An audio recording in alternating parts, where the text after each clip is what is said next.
The state fair was a full assault, which makes it more lively. Fried dough thick in the air, children screaming on rides, neon lights flickering fast enough to make you dizzy.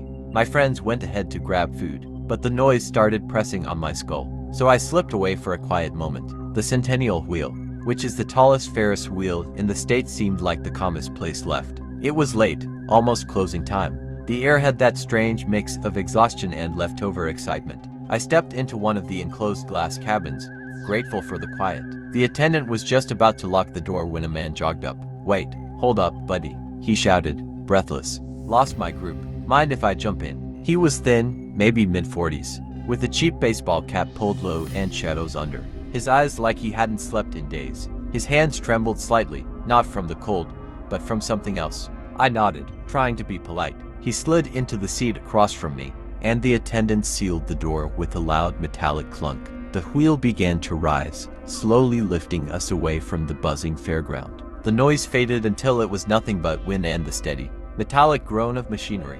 Halfway up, the lights of the fair spread out beneath us like a sea of electric stars. At the top, just 200 feet in the air, the entire wheel shuddered and stopped. Our cabin swayed gently in the silence. "Guess we scored the penthouse view," I joked, forcing a shaky smile. But the man didn't laugh, didn't even look outside. Instead, he raised his hand and began smoothing the brim of his cap in a slow, precise, obsessive way. "I like it up here," he said softly. "Nobody can hear you."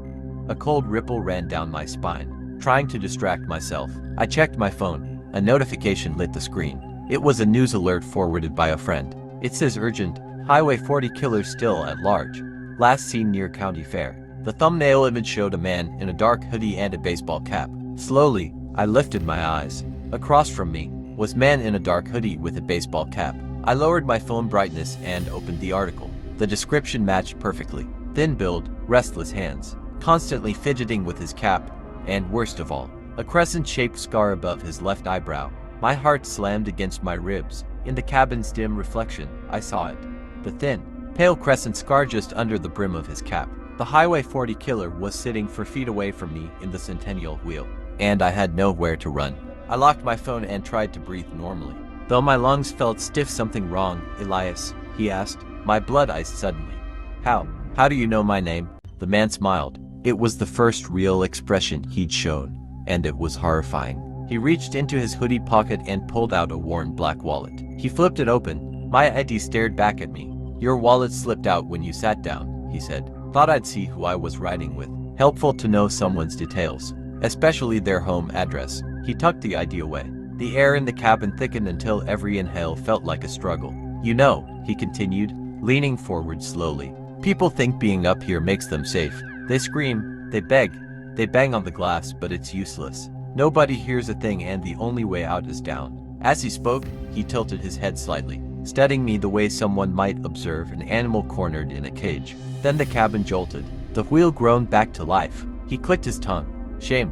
I wasn't finished. As we descended, he didn't blink, didn't move, didn't even breathe deeply. He just stared at me with a small, satisfied smile, as if the slow descent itself was part of the torture.